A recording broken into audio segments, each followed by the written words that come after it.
page, The African History Network, The African History Network, and our YouTube channel, Michael Imhotep, IMHOTEP.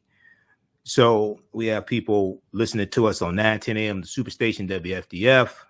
We have Giovanni on the ones and twos tonight as well. He's my board operator tonight. So if you call in at 313-778-7600, 313-778-7600 is the call-in number if you have a question or comment. Giovanni will take your call. All right, so much has taken place. Some of you all saw the broadcast that I did on Wednesday, August 24th, dealing with Joe Biden's announcement of student loan forgiveness for students who have debt, whether it's a student loan or Pell Grant. If it's a student loan and Pell Grant, $20,000 will be forgiven. If it's just a student loan, guaranteed student loan through the federal government, it'll be $10,000 forgiven. Now, so I did a 2-hour broadcast on Wednesday breaking this down. And we're going to give you some more information today. This is going to have a huge impact on the African-American community. We know, generally speaking, you're going to have 20 million borrowers who are going to have their debt wiped out. And you're going to have about 500,000 African-American families who are going to go from a negative net worth to a positive net worth. There's been a number of different stories dealing with how this will impact the African-American community as well. So we're going to talk about some of that on today's show. Okay. And I was on a call with I was on a Zoom call, my first ever Zoom call with the White House. Not my first ever Zoom call. I've done a lot of Zoom calls, but I got invited on Thursday. I got the email because I follow the White House, and I know some people. I know a few people here and there, I guess. But I got an email inviting me to a Zoom call on Friday that the White House had dealing with the rollout of the student loan forgiveness, and they gave more details about it. And some of the information that they talked about, I've talked about here on this show, because they gave information dealing with the public service loan forgiveness program. And so we're going to give you some details about this. I'll give you some information about the call as well. This is going to have a huge impact on the African-American community. And we're going to break down how this is going to help us as well. You have so many people who came out and were denouncing it, things like this, and haven't really looked at the details. The other thing is that you had some Republicans, and we blasted them on our Facebook fan page, The African History Network, right?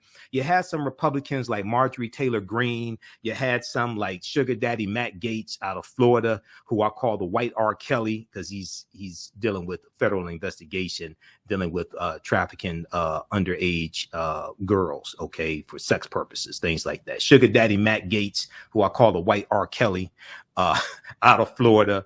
You had different Republicans who came out and attacked this student loan forgiveness, because they said it was unfair to people who didn't go to college, and their taxpayer dollars are going to have to subsidize this as well, right? Okay, so what I find very interesting is that some of these very same Republicans who are complaining, they got paycheck. They got the paycheck loan forgiveness, okay, during the COVID packages, okay, from the federal government. They got loans in the hundreds of thousands of dollars forgiven by the federal government, and you're talking about $10,000 to $20,000 being forgiven, and they're going crazy. So, like this article here from the NBC News, and there were a number of different articles. So we're going to share some of this information. This is the hypocrisy that we're dealing with. If we look at this article here, Marjorie Taylor Greene, I know you don't want to look at her, but this is one of the craziest coup sympathizers in the GOP out of Georgia, Marjorie Taylor Greene.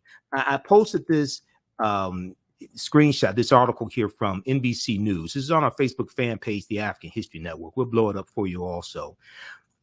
White House shines light on Republicans who are criticizing student debt cancellation after their PPP loans, paycheck protection loans, were forgiven.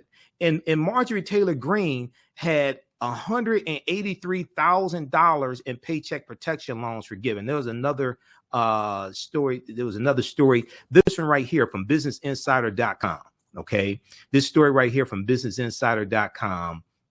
This deals with Marjorie Taylor Greene says student loan forgiveness is completely unfair, despite the fact her company, she owns a business, despite the fact her company had loans worth of $183,504 forgiven.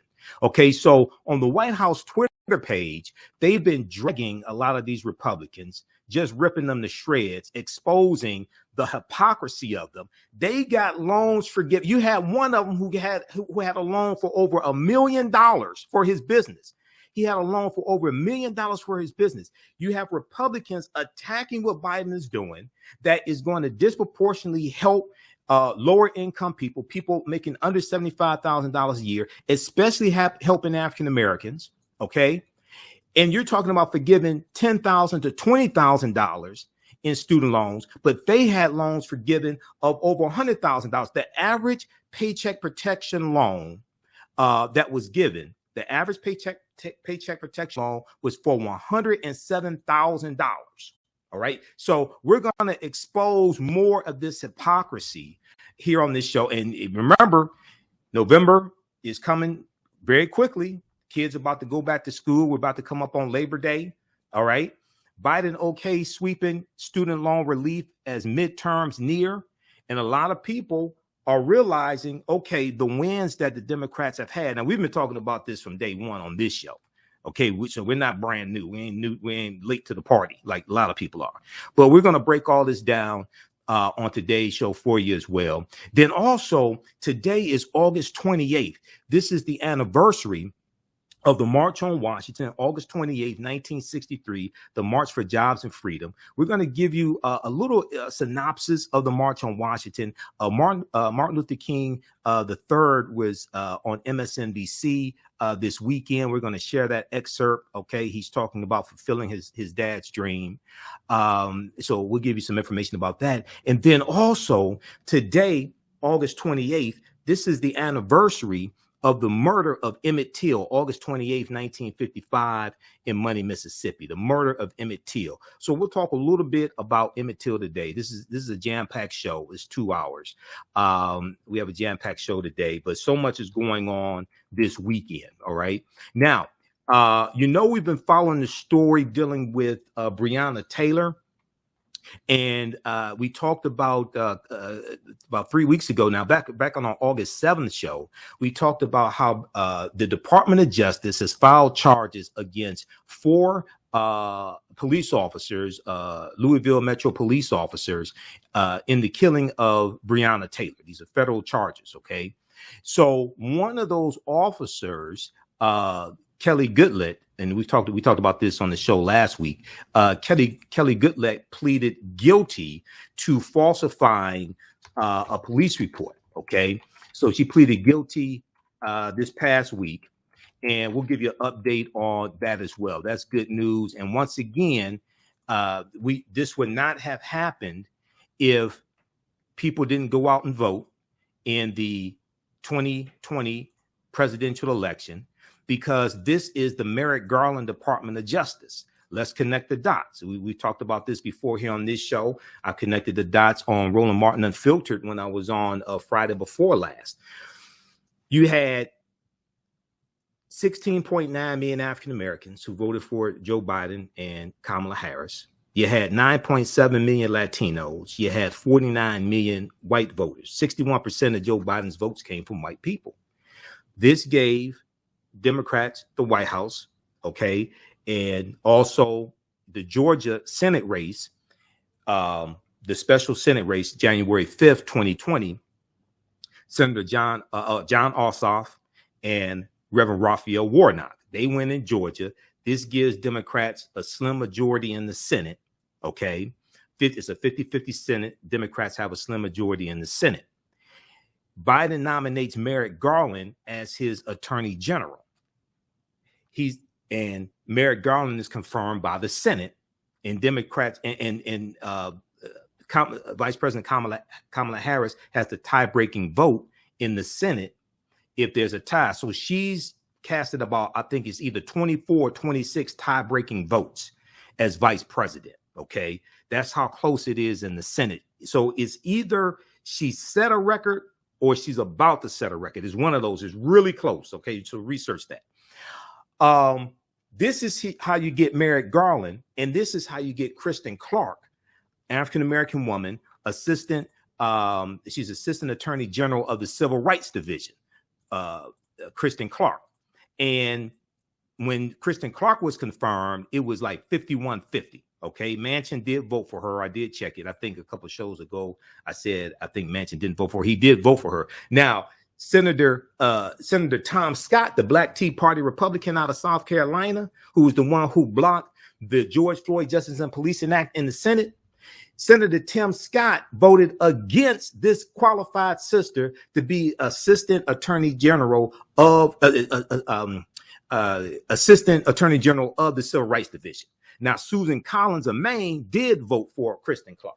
Okay, but if you don't, if this was the Donald Trump Department of Justice, you would not have these charges filed against these 4 officers in the killing of Breonna Taylor. This is an example of how elections have consequences. Another example of how elections have consequences is the student loan debt forgiveness that was just unveiled this past week as well. Okay, so we'll break all this down on today's show. Also, I'm wearing my Cass Tech 30-year reunion. Our 30-year reunion was in 2019. I wore this for the first time yesterday because at Cass Tech, we had our Alumni Day, Family Fun Day, okay? So Cass Technicians, you can give us a call as well. Listen to the African History Network show. I'm Michael Imhotep. We'll be back in a few minutes. Stand by. Hello, African History Network family. You've put it off for way too long. Now it's time to act for your family, your future, and the next generation. Get life insurance for that peace of mind and security for you and your loved ones. Build your financial foundations starting today. Your independent agent at Fortified Trust Life Brokers, with over a dozen strong A-rated life insurance companies to offer you the life protection you need when it comes to final expense, term life, whole life, mortgage protection, annuities, and more. They are currently licensed in Alabama, Georgia, and South Carolina. Don't let a pre-existing health condition hinder you from getting life insurance. You can get the affordable coverage you need today. Life insurance is only the beginning. Email them at Fortified Trust Life for a free fact sheet explaining the 5 basic building blocks for a strong financial foundation. It's their gift to you to help you fortify your future. Email them at fortifytl828@yahoo.com or call them at 706-339-5096 and leave a message. Fortify your future today. Welcome back to the African History Network show right here on 910 AM, the Superstation, the Future Radio. I'm your host, Brother Michael Imhotep. All right. Also, you can support the African History Network, $ TheAHN Show through Cash App, $ TheAHN Show through Cash App, also through PayPal, paypal.me/TheAHN Show, paypal.me/TheAHN Show. Definitely need your support. This helps us keep doing the research, stay on the air, keep broadcasting, etc. Cover some of the expenses. All right. We also have new classes starting up this week, Thursday, September 1st. Ancient Kemet, the Moors, and the Ma'afa, understand the transatlantic slave trade, where they didn't teach you in school. So we'll give you some more information about that. All right, Giovanni, we're gonna start with clip number 2 here in just a minute. On the African History Network show, we focus on educating, empowering, and inspiring people of African descent throughout the diaspora and around the world, because right now it's correct your own behavior. What you do for yourself, what you do to yourself, and what you allow other people to do to you and get away with is based upon what you think about yourself. What you think about yourself is based upon what you have been taught about yourself. What you've been taught about yourself is based upon everything you've read, heard, and seen about yourself. So okay, sound about to come through, Giovanni. Am I sounding all right? Let me know. if we go to this, okay, thanks. If we go to this first article here from Politico.com, Biden OGs sweeping student loan relief as midterm year. The plan comes after months of deliberations.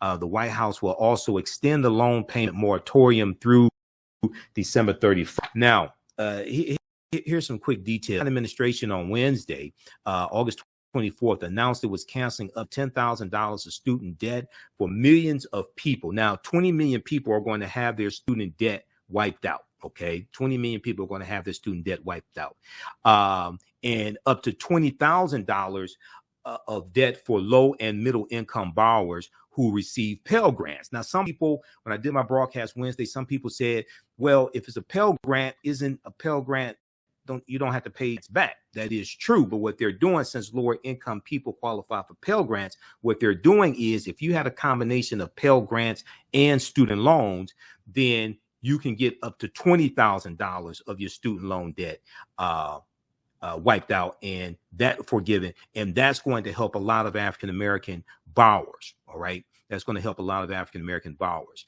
Now, the loan relief will be limited to borrowers who earn less than $125,000 a year or families earning less than $250,000. In addition, the White House plans to extend the moratorium on monthly payments and interest for a final time through December 31st. Now, in a speech at the White House on Wednesday, President Joe Biden talked about the rising cost of attending college in the U.S. and the overwhelming burden this places on low and middle income Americans. He said an entire generation is now saddled with unsustainable debt in exchange for an attempt at least at a college degree. Now, the burden is so heavy, even if you graduate, you may not have access to the middle class life that the college degree once provided. Many people can't qualify for a mortgage to buy a home because of the debt they continue to carry. End quote. Now, President Biden said 43 million people would benefit from his student loan plans. There's about 45 million people that hold $1.7 trillion in student loan debt. 20 million Americans under this plan will have the remaining balance of their student loan debt completely wiped out. This is game changing. Now, you're going to have a lot of people who say, well, I owe $100,000, I owe $150,000. We understand that. He didn't say he was going to take care of every student loan debt, okay? But for a lot of people, they'll benefit from this. And a lot of people who owe more will still have between $10,000 and $20,000 wiped out with this program. Then now, here's the other thing that's extremely important. And then I want to go to this clip here from, I want to go to this article here from ABC News that speaks specifically about the African-American community. Then I want to go to this clip here from the Readout with Joanne Reed, because she spoke with Representative Ayanna Pressley, who's a member of the Congressional Black Caucus, and Ayanna Pressley had a hand in shaping this policy. Congress can pass a law to wipe out more student loan debt. Congress can pass a law to wipe out more student loan debt, okay? It's important to understand this. The White House, the executive branch of the federal government, is limited in what they can do. Congress has more authority. I'm going to come to that in just a minute here, okay? Because this article from Politico.com goes deeper into the legal argument the White House is making that they actually have the authority to be able to do this, because some people are saying they don't have the authority to do this, okay? Now, people can start to finally crawl out from under that mountain of debt to get on top of their rent and their utilities, to finally think about buying a home or starting a family or starting a business. Now, when Biden said he ran for president, quote, to grow the economy from the bottom up and the middle out, arguing that Wednesday's announcement would help the U.S. win the quote unquote economic competition of the 21st century. Okay, now, on a call with reporters, administration officials said the combination of forgiveness and starting payments in January would quote unquote largely offset each other, a rebuttal to criticism that the key elements of the plans would increase inflation. So this is another thing. Notice how this is another because a lot of Republicans were saying, "Oh, this is going to increase inflation." You had a few Democrats saying this, like Larry Summers, former economic advisor, I think, with the Biden administration. But notice the complaints and the whining and crying from Republicans who are not offering any student loan forgiveness. And not only that, you had 5 Republicans. Well, you had Senator Willard Mitt Romney, okay, and you had he proposed a bill to strip Biden from the ability to forgive student loan debt.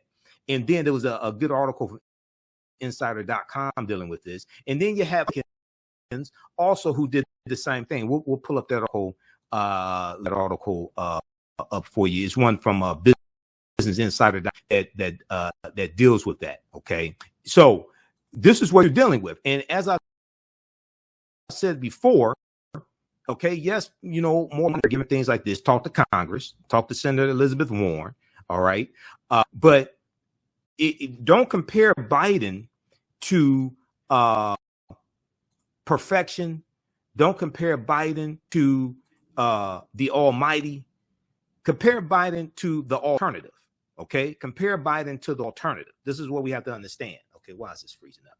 Okay, this is what we have to understand, because the alternative is the Republican Party, right, who are attacking this. Okay, now let's go to I want to go to this article from Politico.com, because in the article from Politico, it has information dealing with the legal argument.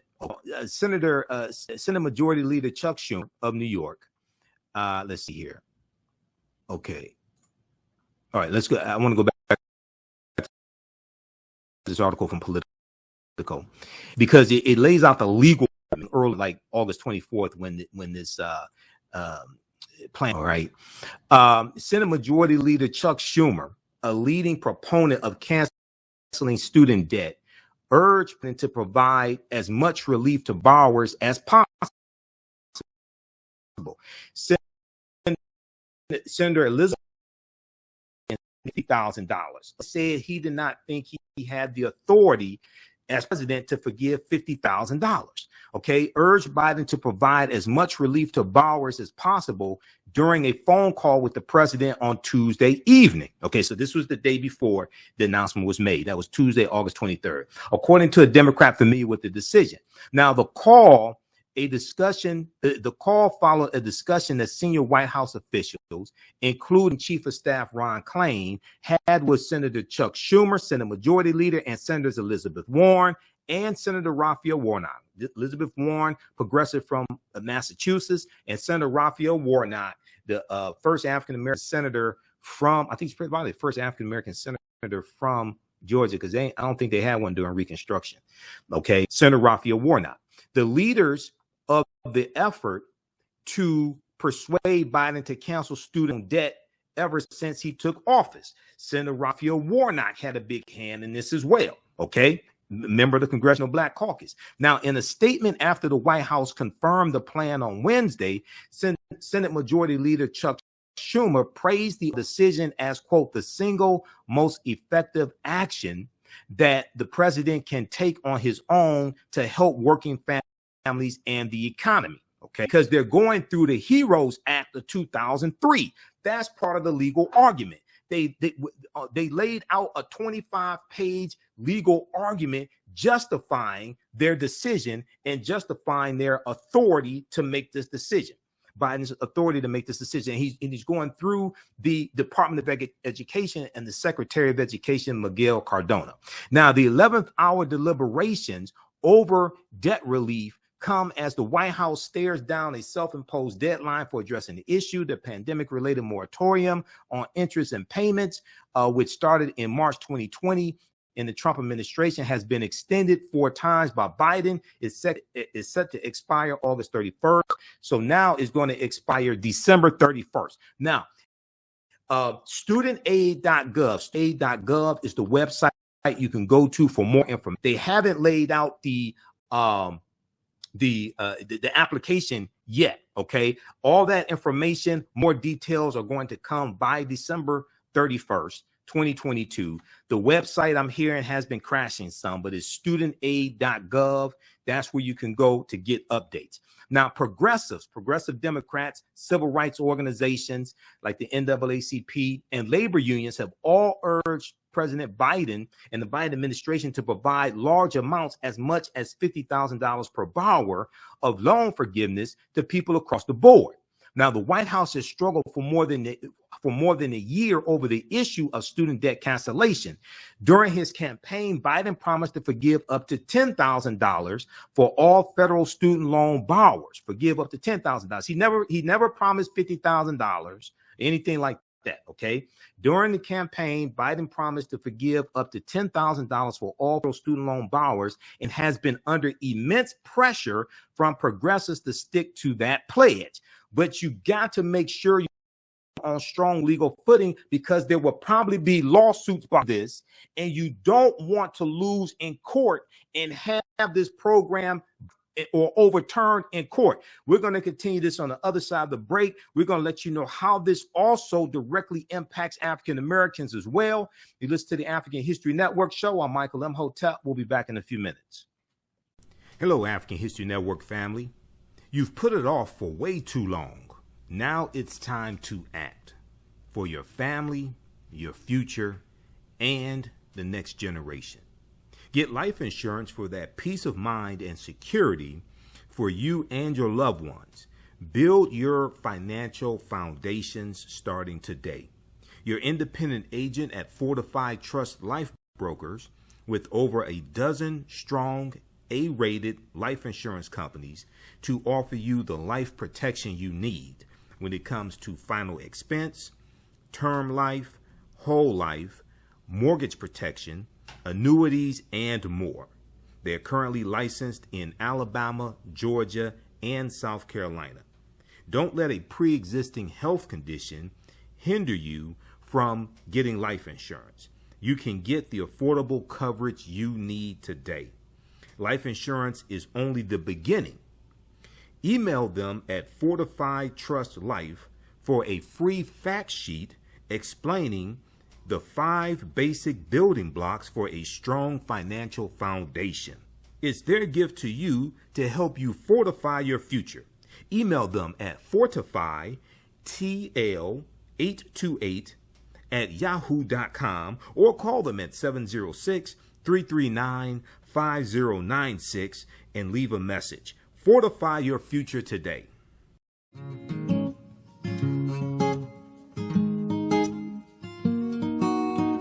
IDO Network International, in collaboration with STL Black Woman, DACA, and ACTA, present the Royal Pilgrimage to the Americas, August 24th through the 28th. The African kings and queens are coming to you for business, networking, and sharing of Pan-African ideals. The venue will be the illustrious En Garde Arts Hotel in St. Louis, Missouri. A royal cultural experience and exhibitions, trade and investment opportunities in Africa, the Caribbean, and the Americas. A Royal Pan-African Summit hosting keynote speakers, and a red carpet banquet. Come and witness an African royal coronation ceremony. Register at www.idonetwork.org to book your ticket to wine and dine with African royalty. Vendor opportunities available. Get face-to-face with the royals who own the land and resources for business. Contact DACA for deal room information at 602-730-4572.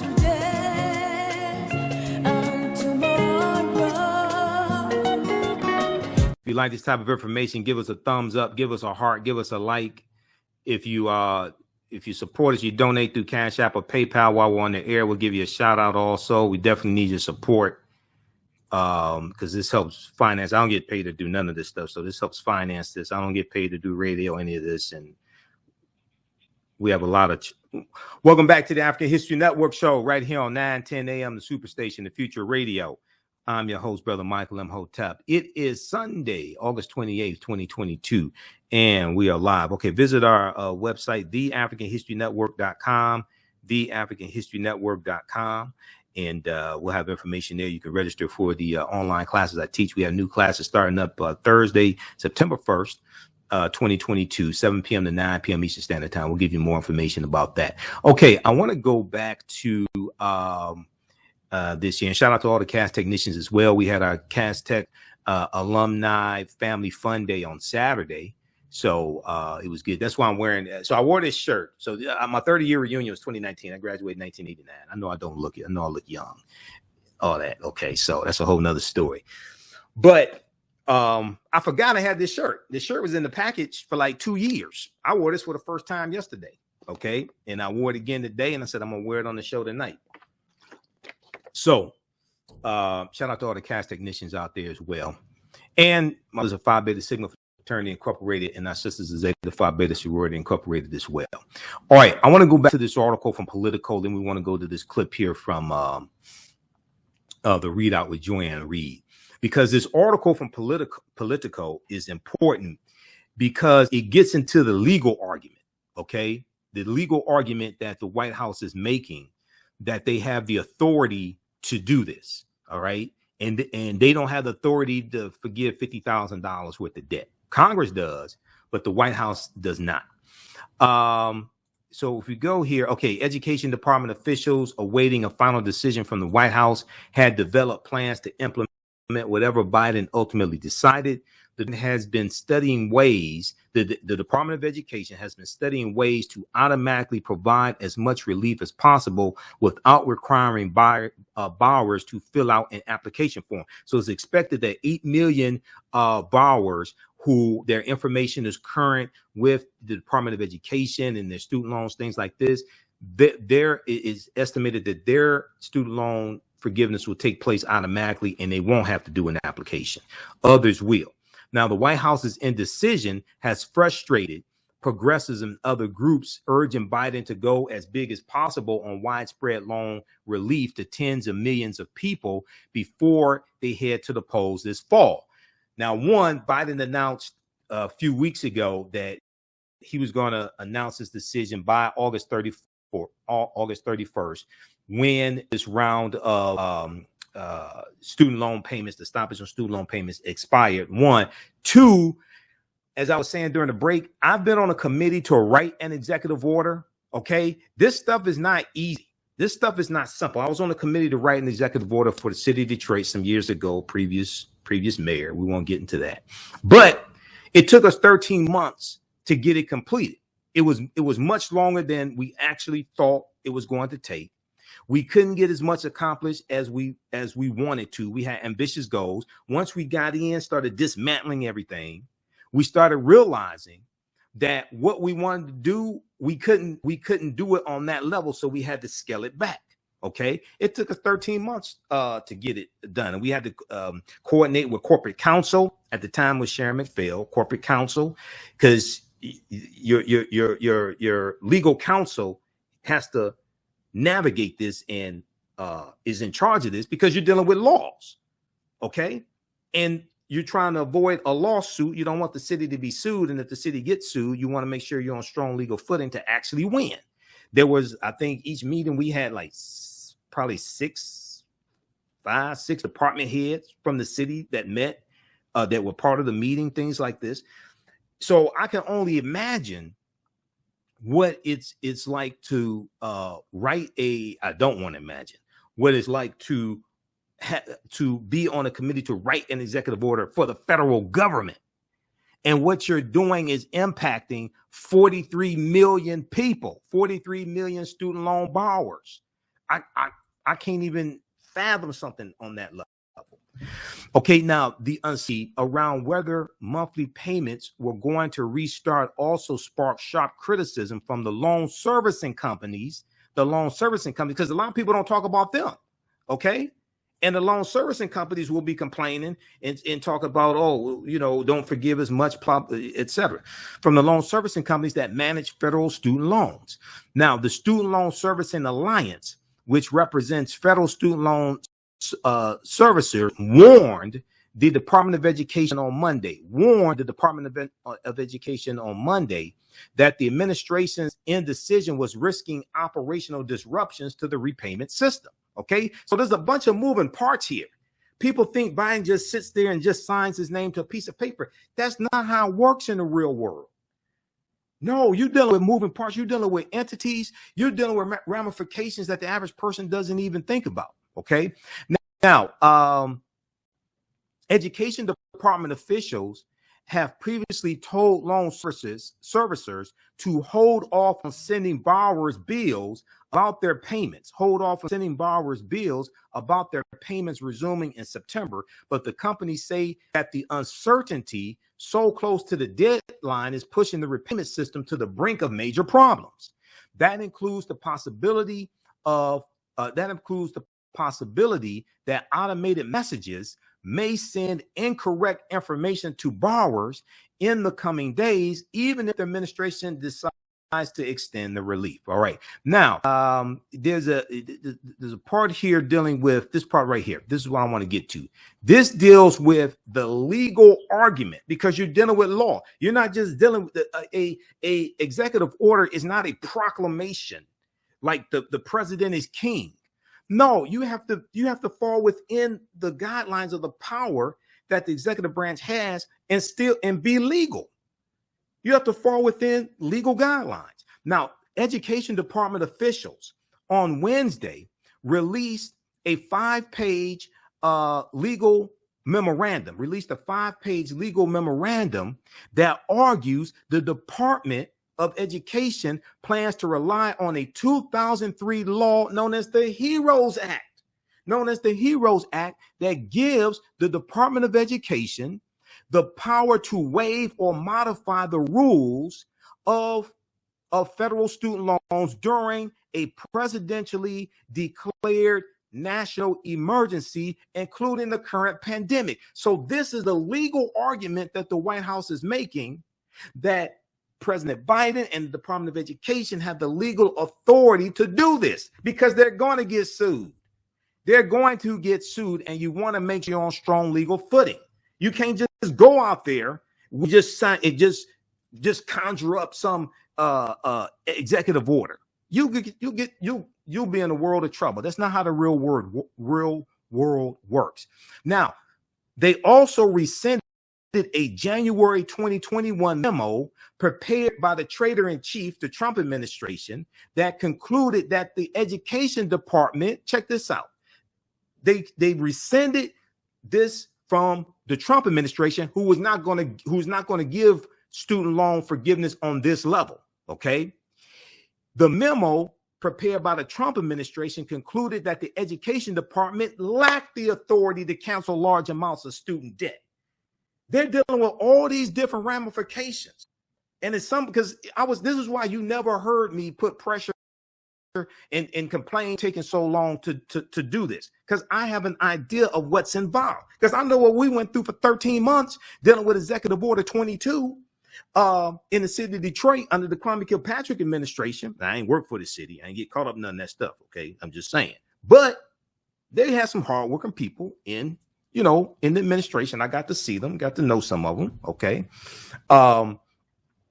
But it took us much longer to get this done, because we're dealing with legalities. We're dealing with the unions. We're dealing with the unions for skilled trades, because Executive Order 22 dealt with making sure that when it came to construction jobs in the city-funded construction jobs, City of Detroit funded construction jobs, not road construction, but structures, buildings, things like this, that at least 50% of the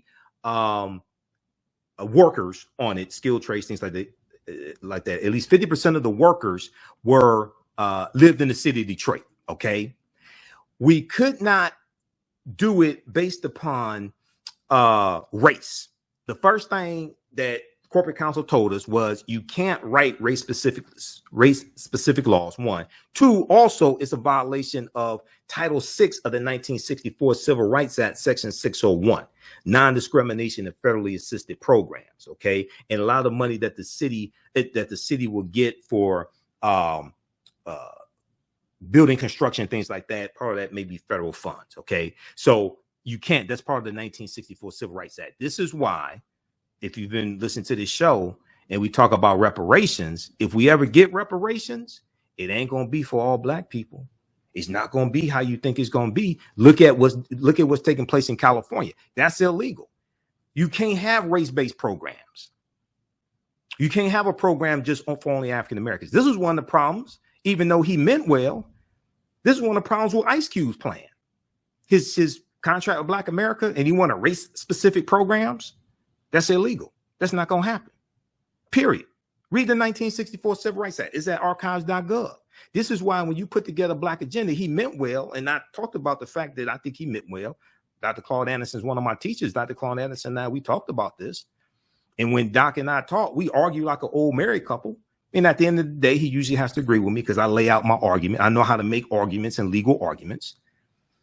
But it's illegal to have race-specific programs. But you can have programs that disproportionately help African Americans, and that's what we should do. And when you have programs for like minority programs, minority set-aside programs, people say, I don't want minority set-aside programs. You need to understand law. What we should be focused on, what we should focus on doing is becoming the majority of the minorities getting the set-aside programs. That's a whole different mentality. We'll continue this on the other side of the break. Listen to the African History Network show. I'm Michael Imhotep. We'll be back in a few minutes. Stand by. The work that I do is larger than the fashion industry. It's larger than the art world. And I believe that I was born to bring newness into this world. I'm Kaima McIntyre. I'm 24 years old and I'm an artist. I create everything from paintings to jewelry design, metaphysical jewelry to be specific, and fashion design.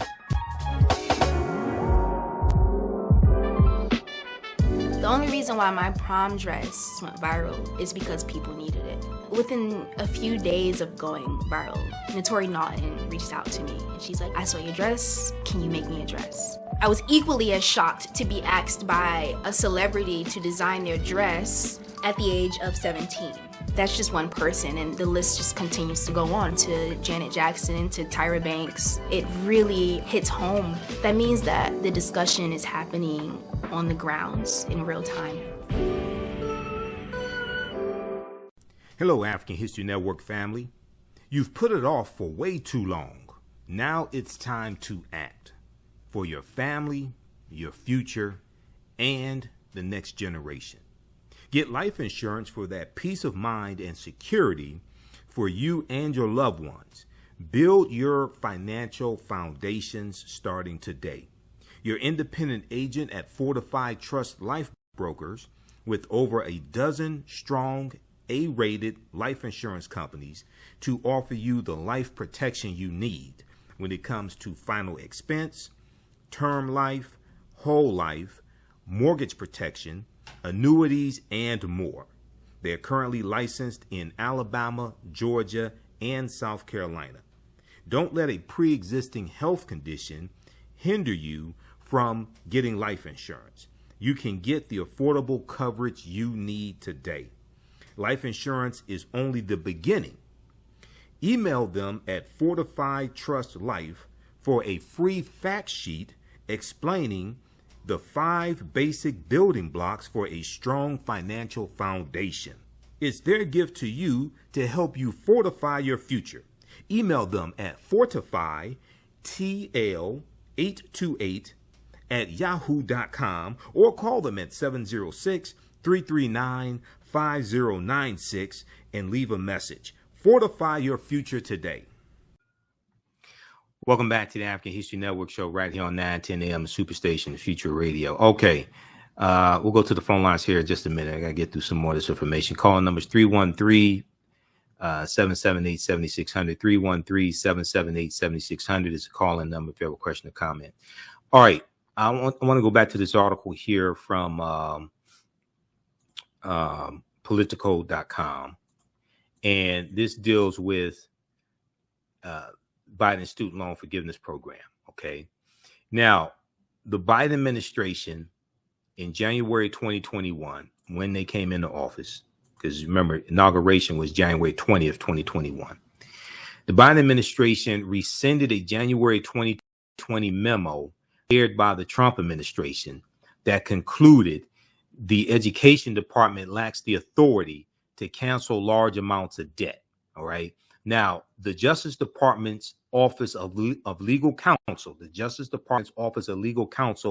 also released a 25-page memo that explains in more detail why the administration believes it has the power to cancel large amounts of debt, okay, as a response to address the financial harms to borrowers stemming from the pandemic. So they have to make a legal argument. This takes research to be able to put together this 25-page memo that lays out the legal argument why the Biden administration has the authority to do this. And it goes back to the 2003 HEROES Act. Once again, being able to put together these policies, this is more than just signing your name to executive order. And actually, with this, from my research on this is not even an executive order, because Biden did not sign an executive order August 24th. When you go through and read on the broadcast I did Wednesday, we went through the fact sheet released by the White House. Okay, this right here from August 24th. Fact sheet Biden. Let's pull this up here. This fact sheet here at whitehouse.gov. Fact sheet: President Biden announces student loan relief for borrowers who need it most, August 24, 2022. This is like 11, I think this was 11 pages when I printed it out, something like 11 or 14 pages, because we printed this out. Okay. Nothing in here talks about an executive order either. All right. The skyrocketing cumulative federal student loan debt, $1.6 trillion and rising for more than 45 million borrowers, is a significant burden on America's middle class. Middle class borrowers struggle with high monthly payments and ballooning balances that make it harder for them to build wealth, like buying homes, putting away money for retirement, and starting small businesses. Okay, so check this out here. I did a 2-hour broadcast on Wednesday, so go back and check that out. That's on our Facebook fan page, The African History Network, our YouTube channel, Michael Imhotep, IMHOTEP, and I think we have it in audio podcast platform as well. So wherever you get your audio podcast from, search for the African History Network show, and download the iHeartRadio app as well, because we're on iHeartRadio. Okay, now this article right here from ABC News, they had a really good article. Biden's loan forgiveness plan to heavily impact Black borrowers. So you had all these people out here, all these Simple Simon people out here running their mouths, don't do research, and just say, oh, that's nothing, blah, blah, blah. Okay. No, this is a big deal. Let's put it like that. But I don't want to quote Joe Biden, what he said about the Affordable Health Care Act, but this is a big deal. Biden's loan forgiveness plan to heavily impact Black borrowers. 20 million people will have their loans completely wiped out. Now, this is from August 26, 2022. Biden, let's close this video out. Biden's plans to cancel student loan debts will particularly impact African Americans who carry much of the burden of student loan debt. The quote, the burden is especially heavy on Black and Hispanic borrowers who on average have less family wealth to pay for it, Biden said in the tweet. And the pandemic only made things worse. End quote. Now, for those making under $125,000 a year, $10,000 in loans will be erased. For borrowers who receive federal Pell Grants, which is aid given to undergraduate students who display exceptional financial need, up to $20,000 in loans could be canceled.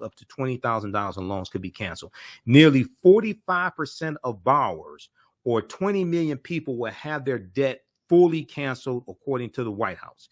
Now, for the remaining 55%, a new plan will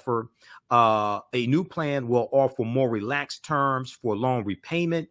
They're going from paying 10% of discretionary income per month down to 5% of discretionary income. That's going to be a huge savings for a lot of people.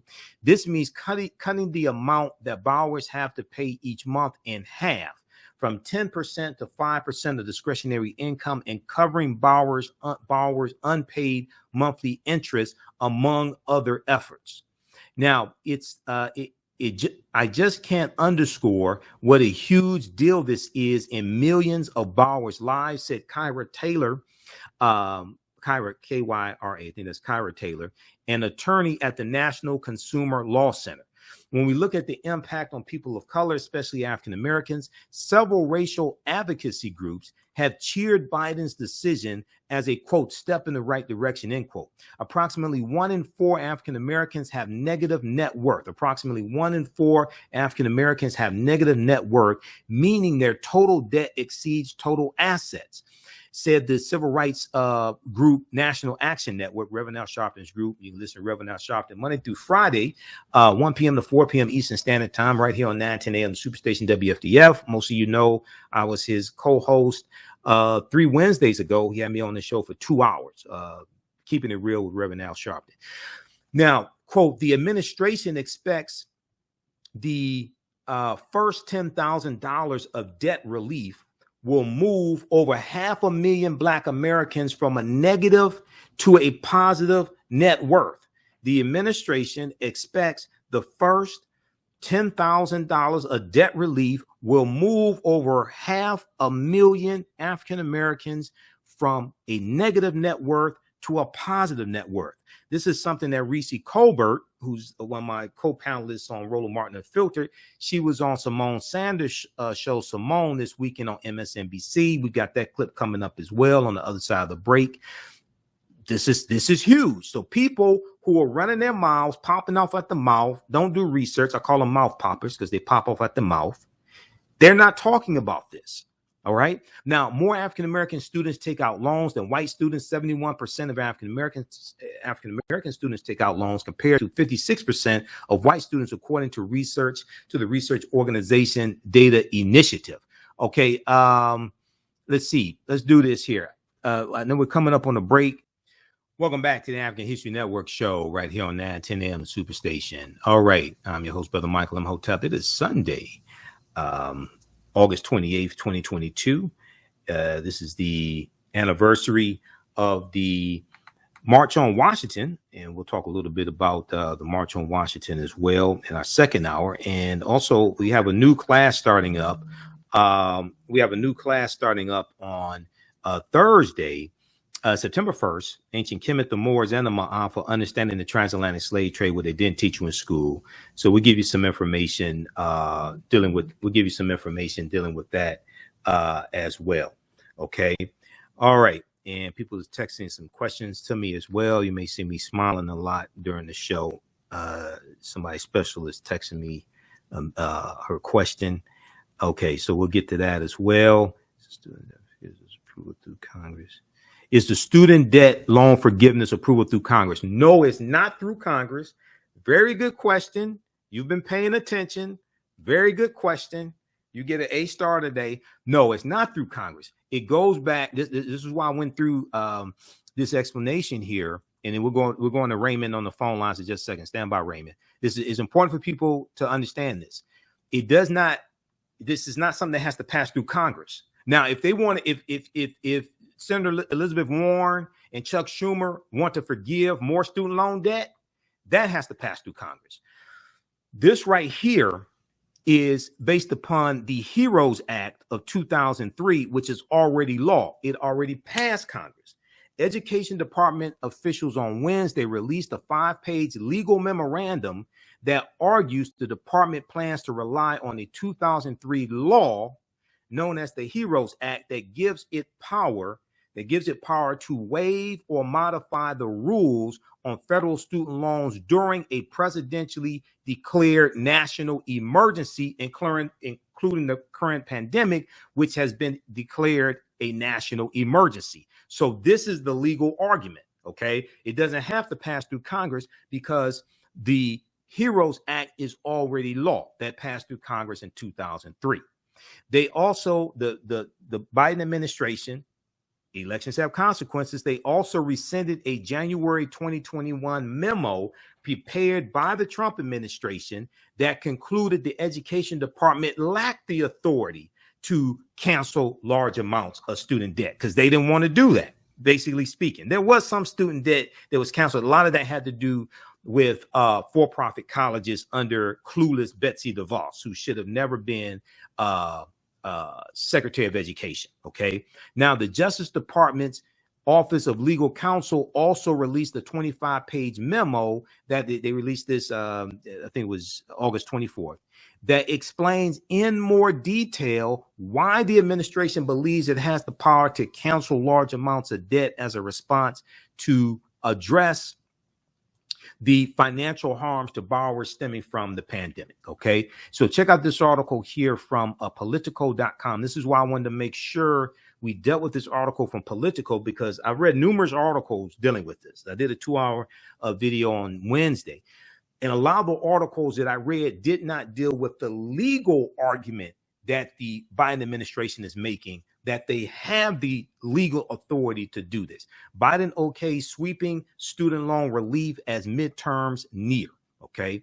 All right. Let's go to the phone lines. Let's go to Raymond, line 1. Hey, Raymond, thanks for holding. Sorry for the delay. Welcome to the African History Network show. Tell us where you're calling from, Raymond. Yeah, just a really quick question. A lot of people upset about Biden giving us student loan forgiveness.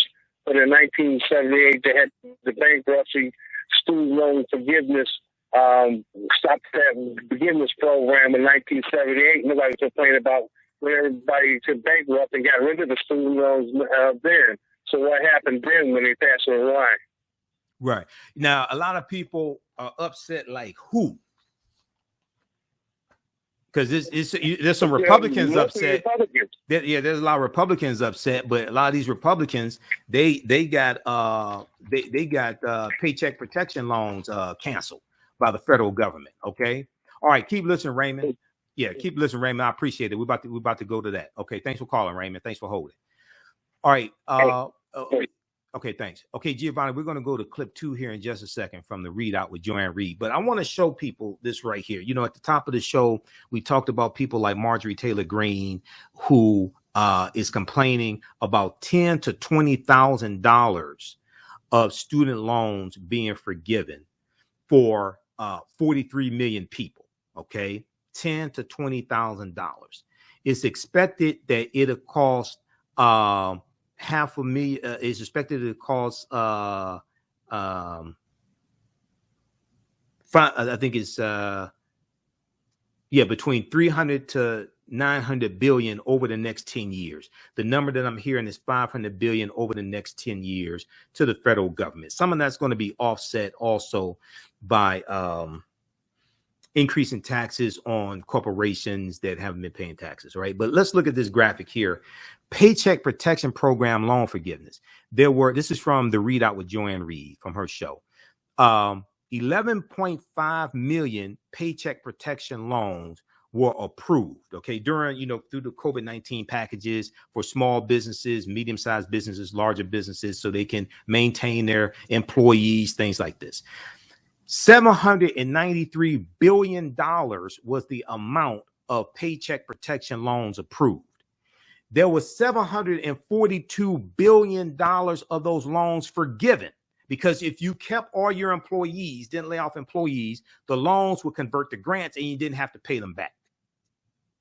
$742 billion has already been forgiven for paycheck protection loans. The average amount of a paycheck protection loan was $107,000. And you have people like Marjorie Taylor Greene, Matt Gaetz, other Republicans complaining about this. Okay, let's go to this clip from the readout with Joanne Reed from MSNBC. She's speaking with Ayanna Pressley. Also, she had on the Republican to give you an idea how Republicans think. Republican Carlos Curbelo, who's against this. Pay close attention. Let's go to clip 2, Giovanni. I almost called you Jalen. Let's go to clip 2, Giovanni.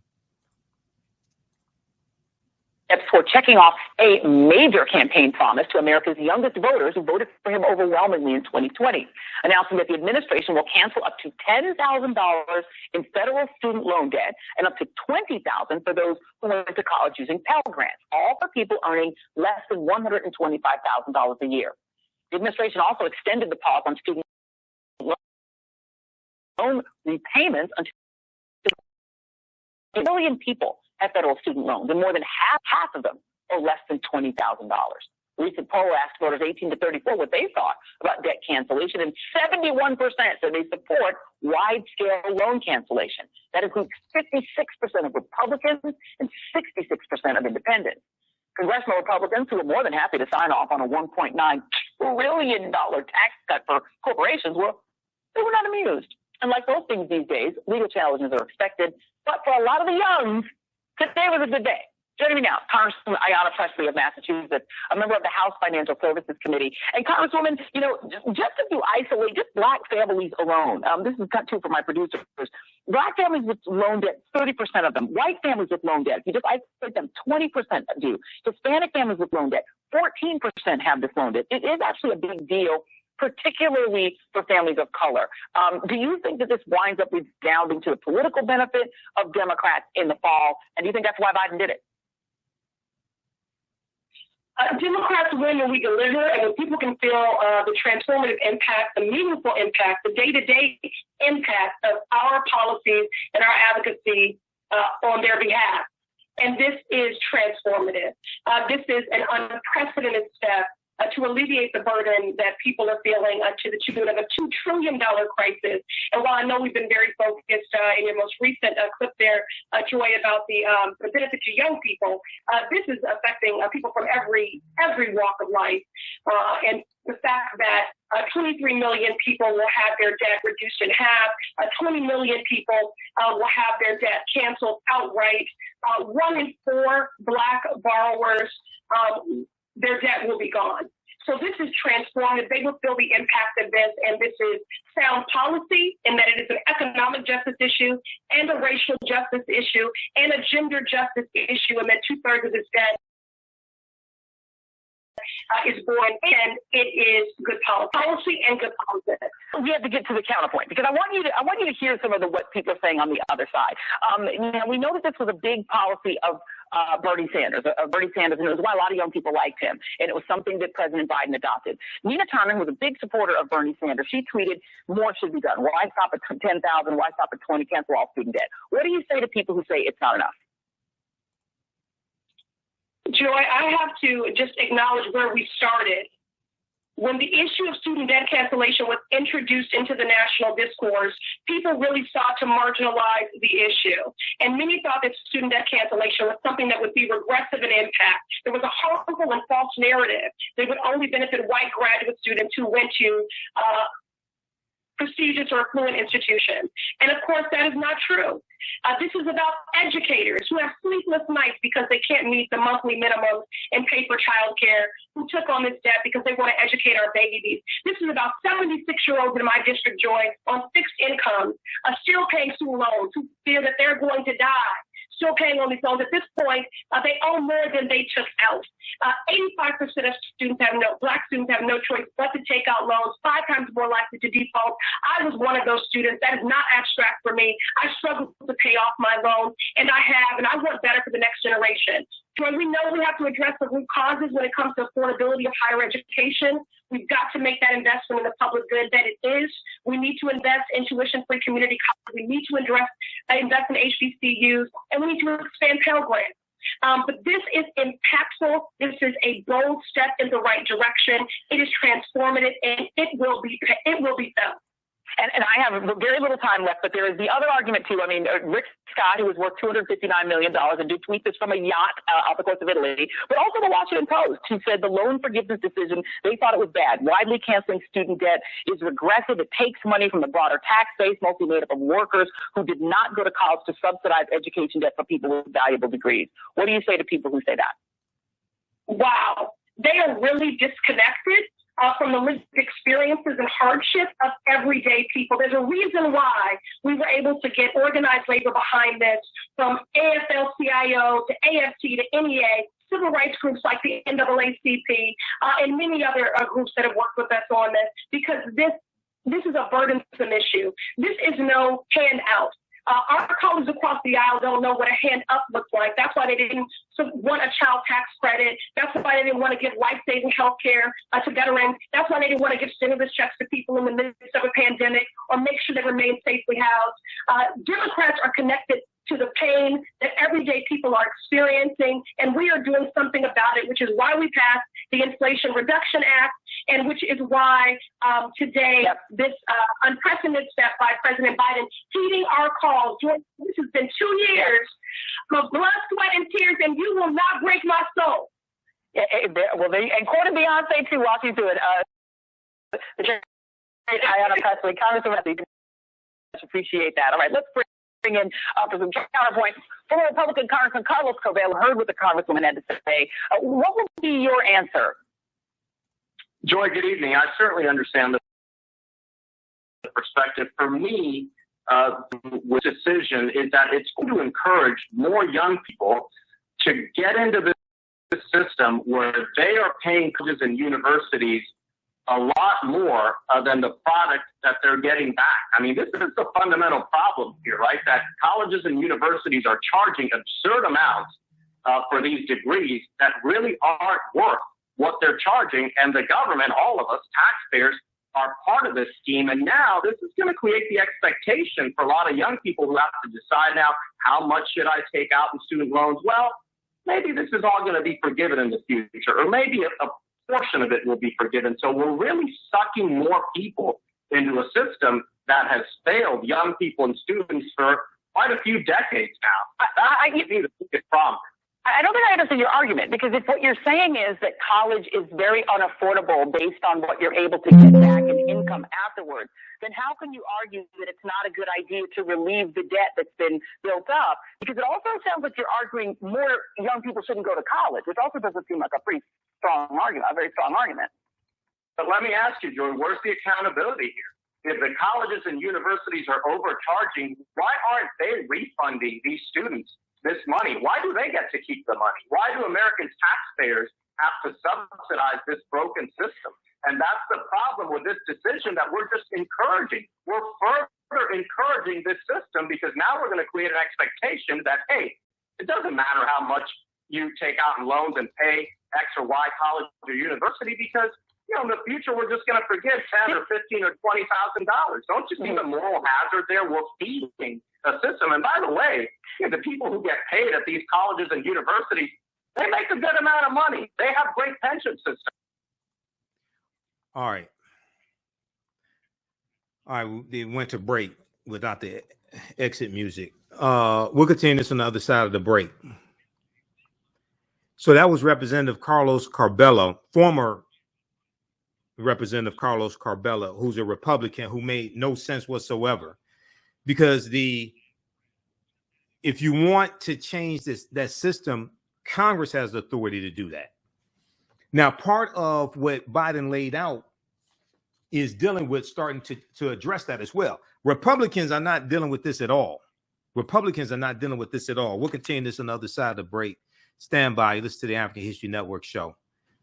Welcome back to the African History Network show right here on 910 AM, the Superstation WFDF. Okay, call-in number is 313-778-7600.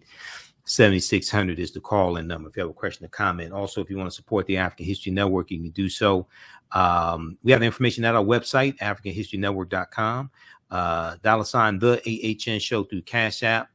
$ the AHN show through Cash App. Also, through PayPal, paypal.me/the AHN show.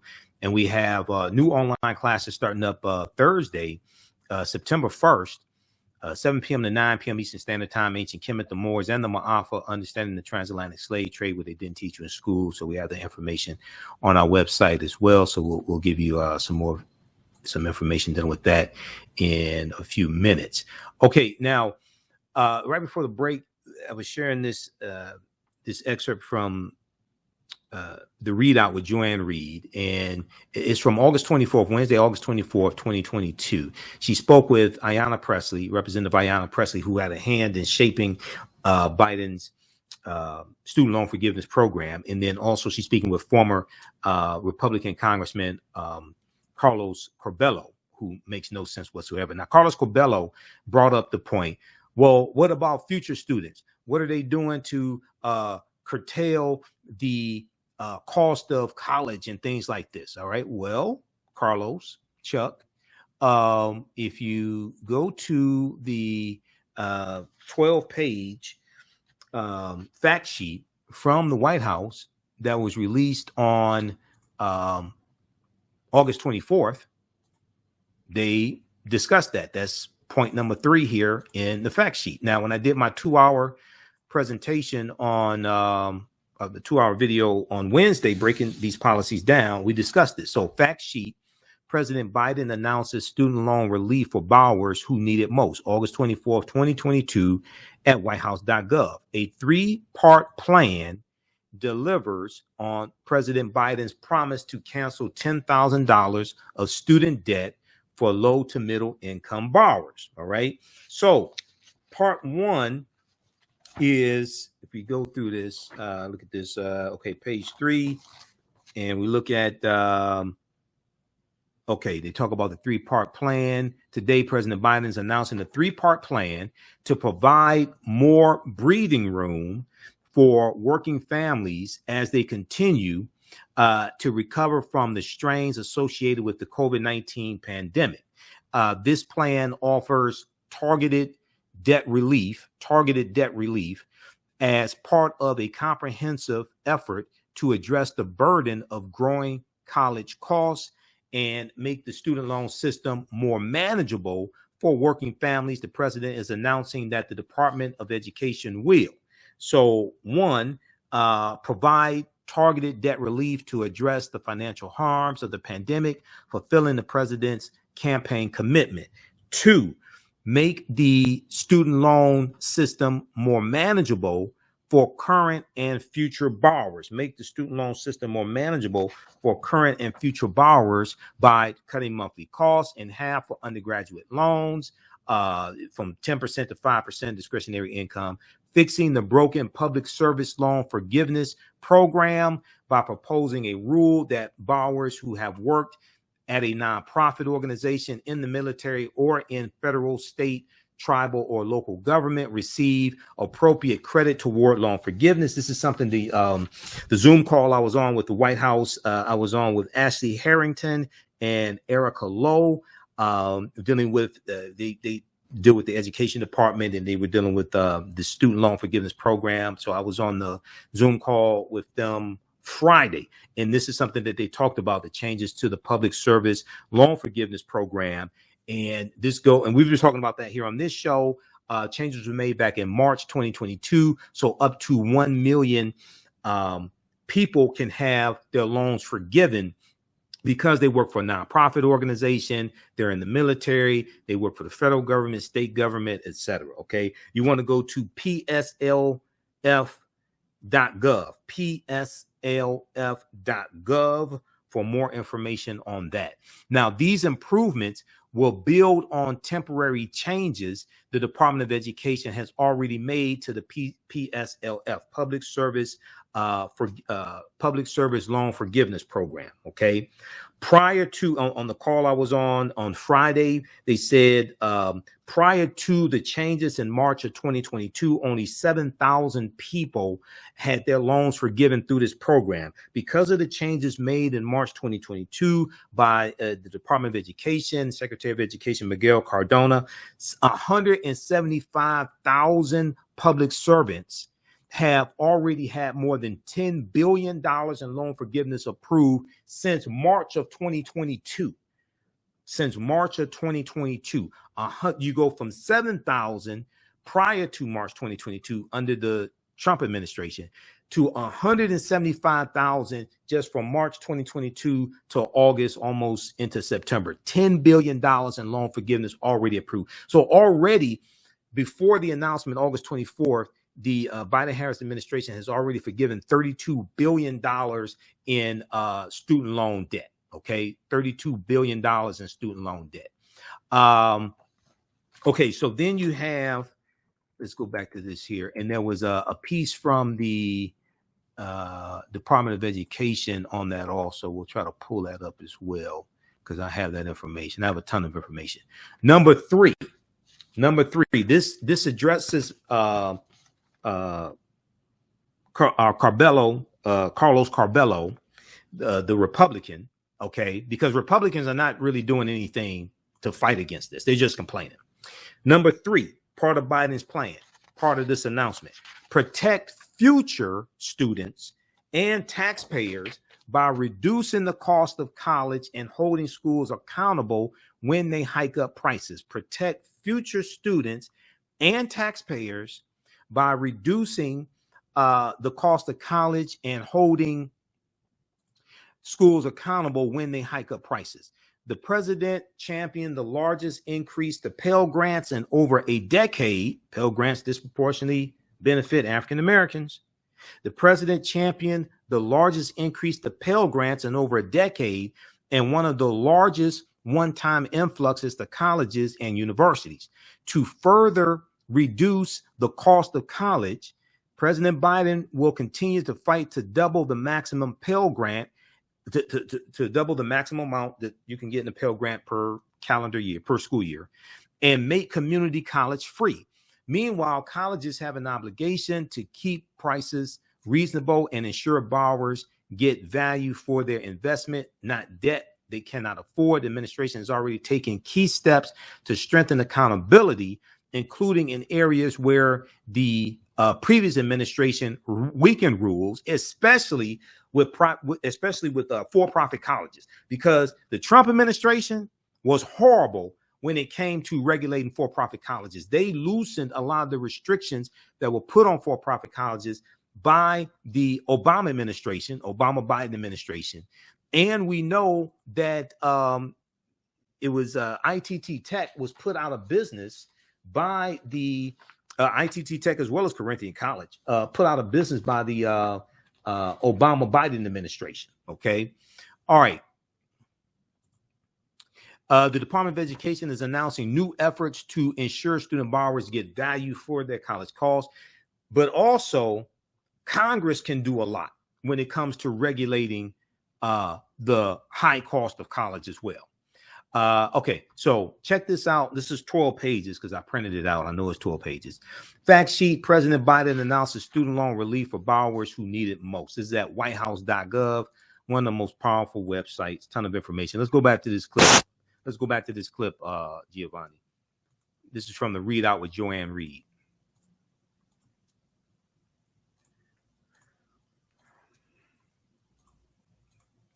Okay, let's go back to some of this money back. I taught at a couple colleges. I can tell you, college professors are not, and my mother was a college professor. They ain't getting rich doing that. But let me ask you this question. Did you feel the same way about the PPP system? Because under the former president, Donald Trump, billions, trillions of dollars was given away to big corporations, to the airline industry. There was also a huge giveaway to farmers to subsidize them because the president was concerned about losing the rural vote. We're talking about giving away billions and billions and billions of dollars to big corporations, to big farms, big agriculture. Did you oppose that?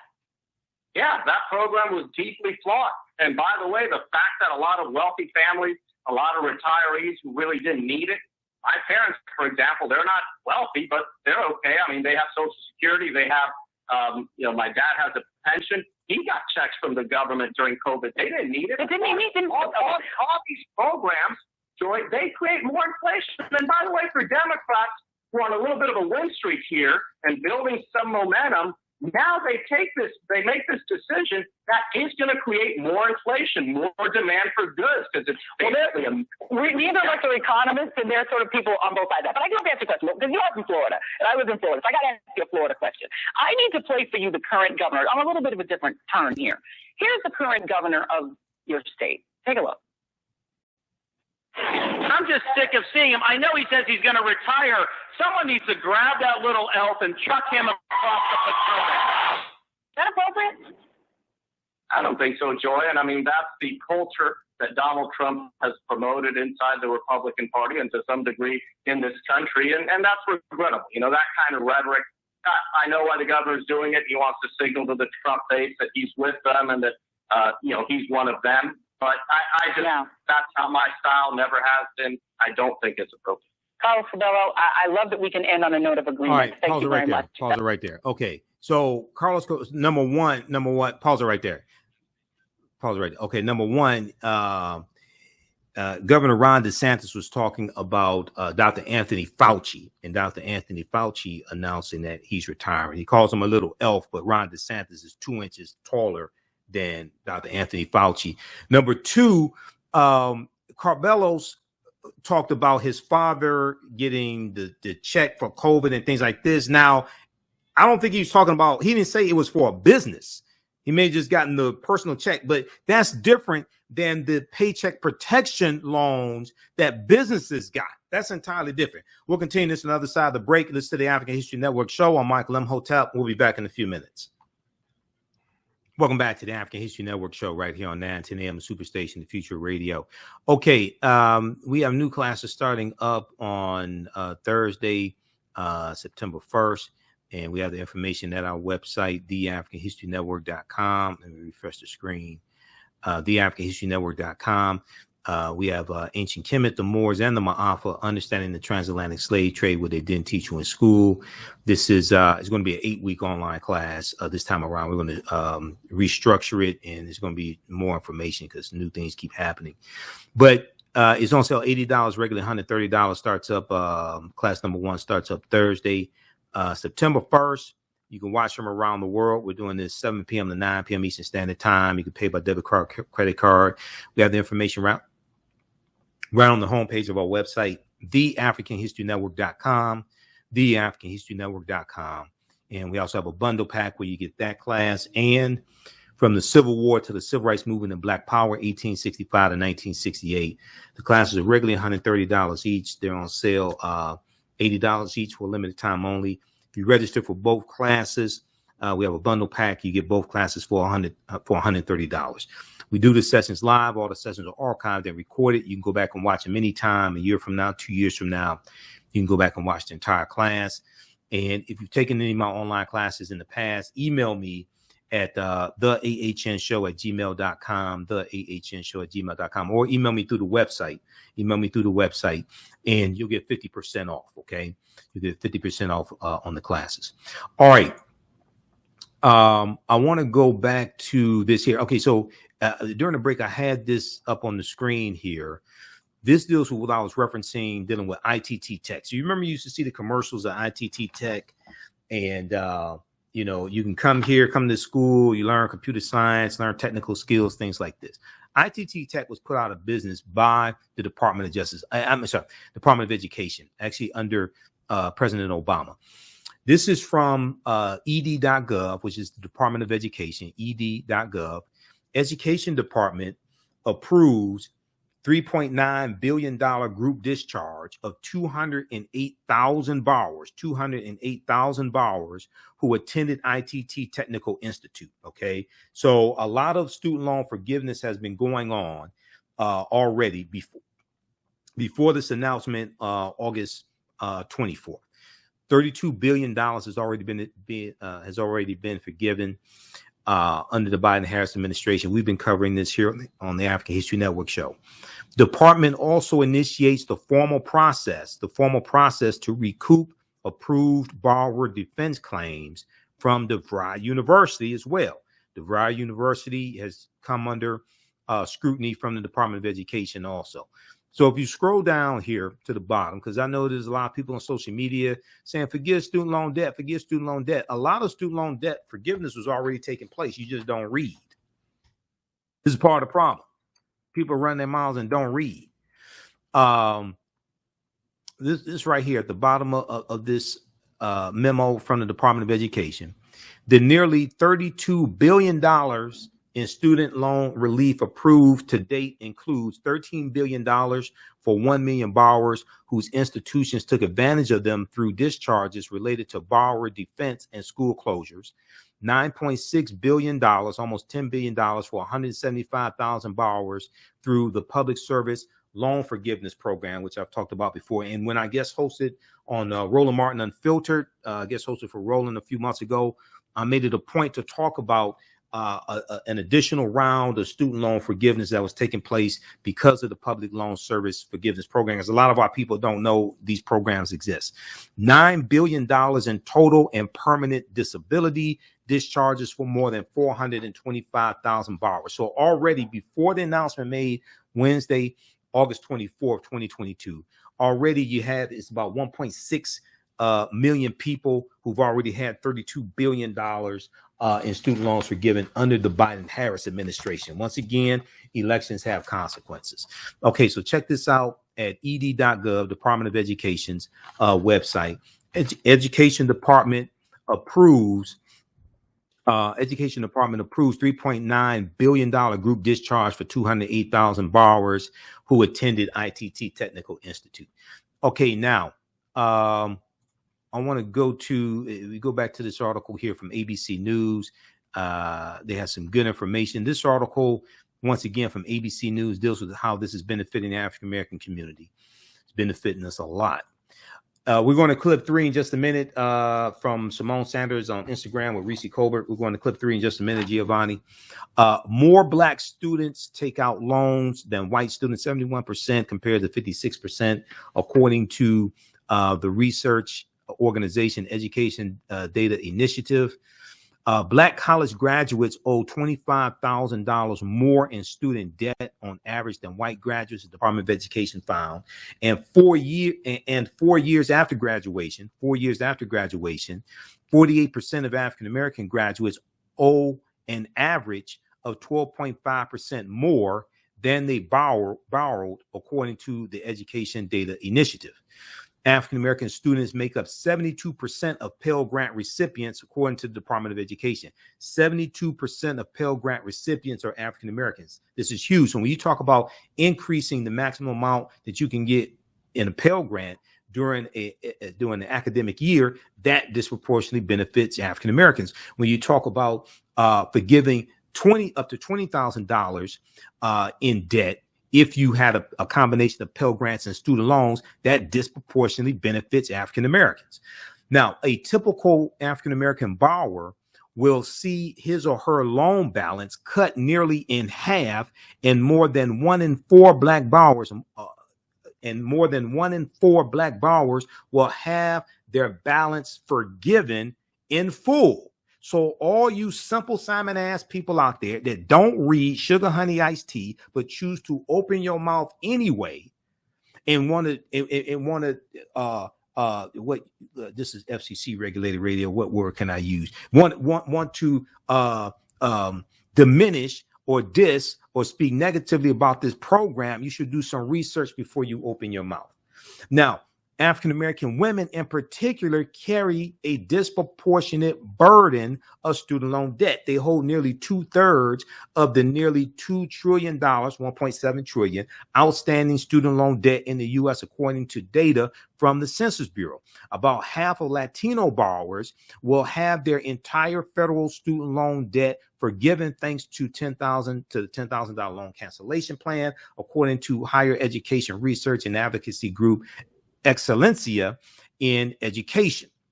Quote, because of racial disparities and intergenerational wealth, Black and Latino students are not just more likely to need to borrow student loans to go and get an education, but we also know that predatory for-profit colleges, like we just talked about, ITT Tech, that in the Obama administration put the smackdown on ITT Tech.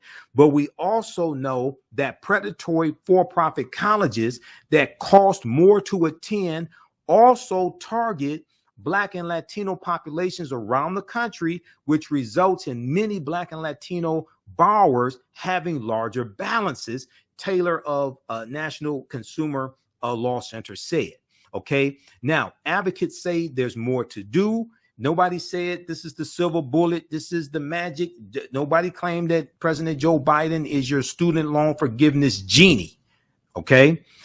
Or your student loan forgiveness sugar daddy, or however you want to phrase it. Nobody said he's just going to make all student loan debt disappear. He's not the David Copperfield or the David Blaine of student loan forgiveness. Following the announcement, some people criticized the Biden administration for not doing enough to tackle racial inequities and college affordability, which will continue to impact students and borrowers. Talk to Congress. They have more authority to do that.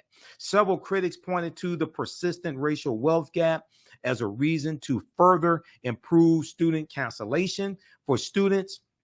of color most burdened by economic inequality. In 2019, the Brookings Institute, Andre Perry and others over at the Brookings Institute, 2019 found that the median white household, the median white household held $188,200 in wealth, which is 7.8 times that of the typical African American household. The National Action Network, Reverend Al Sharpton, has called on Congress to provide relief by passing legislation to further build upon the president's actions. That's what I'm talking about. The White House Biden is limited on what he can do. Congress has more authority based upon the Article 1 powers of Congress. They have more authority. That's where you really want to put the pressure on. This is why the 2022 midterm elections are so important. This is why Democrats have to maintain control of the House and Senate and expand their margins in the Senate so you can get because if you get 55 Democrats, now you can do a carve out to the filibuster for some of these bills like voting rights. You can nullify the votes of Manchin and Sinema if they vote against you, and you can get a carve out to the filibuster for the George Floyd Justice and Policing Act, for the John Lewis Voting Rights Act, and for other bills, as well as controlling the cost of college. Quote, the $125,000 income cap will leave a large amount of the population behind, especially in the era of inflation, said National Action Network. A black doctor or attorney who earns above the cap could very well have a six-figure student debt. Yeah, but that's not the majority of them. We're going to deal with this on the other side of the break because Reese Colbert addressed that on Simone Sanders' show on MSNBC. You listen to the African History Network show. I'm Michael Imhotep. We'll be back in a few minutes. Welcome back to the African History Network show. All right. I want to go to this clip. Okay. Before we go to that clip here, okay, we're going to post a link here. This is to the new online class that starts up Thursday, September 1st, 2022. The class is on sale, $80, regular $130. Ancient Kemet, the Moors, and the Ma'afa, understand the transatlantic slave trade, what they didn't teach you in school. And we have the information right on the thread of our broadcast, right on the homepage of our website, I should say, AfricanHistoryNetwork.com. Okay, we have it right here. Okay. And we'll have some updates coming on the website as well. All right. Now, I want to go to this clip here. This is from Simone Sanders' show. Simone, this past weekend, she had Reese Colbert. Now, you hear Reese Colbert. You see her on Roland Martin Unfiltered. She's usually on Thursdays with Dr. Greg Carr as a panelist. I'm on Fridays. So I'm usually on with Matt Manning, civil rights attorney Matt Manning, and Kelly Bethea, who's an attorney as well. They talked about this, and they talked about the student loan forgiveness and how this will benefit African American borrowers. Okay, let's go to this clip, Giovanni. You only have 1 and 2. Clip 3. You don't have clip 3. This from Instagram. I thought I sent you. Clip. No, I do not. You don't have clip 3. Okay, hold on. Let me send you. Let me send you clip 3 just a second because we want to make sure we get that in. Okay, clip 3. Clip 3 is a short one, and this was because Reese had this on her Instagram page. She was on Simone Sanders' show, Simone on MSNBC. Okay, I'm sending it to you now. It's only about 2 minutes, something like that, 2 or 3 minutes. I want to play the entire clip. Also, check out this right here. This is on Twitter. This deals with the who is this? Dr. Antifa Witch on Twitter. Posted the names of a lot of these Republicans who are complaining about student loan forgiveness, and they got huge paycheck protection loans forgiven. Matt Gaetz, Republican, Florida, he got $476,000 in loans forgiven for like his family's businesses. Marjorie Taylor Greene, $180,000 forgiven. Greg Pence, Republican of Indiana, $79,441. Vern Buchanan, $2.8 million for his businesses forgiven. Kevin Hearn, Republican of Oklahoma, $107,000. $1,070,000 Roger Williams, Republican from Texas, $1.4 million. Brett Guthrie, Republican from Kentucky, $4.3 million. Ralph Norman, Republican, South Carolina, $306,000. Okay, and it continues. And you got people like this complaining about the student loan forgiveness of $10,000 to $20,000. Let's go to this clip, please.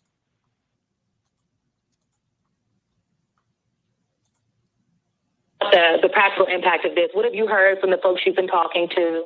Well, first of all, I think that too much of the conversation is driven by the 7% of student loan debt borrowers who owe over $100,000.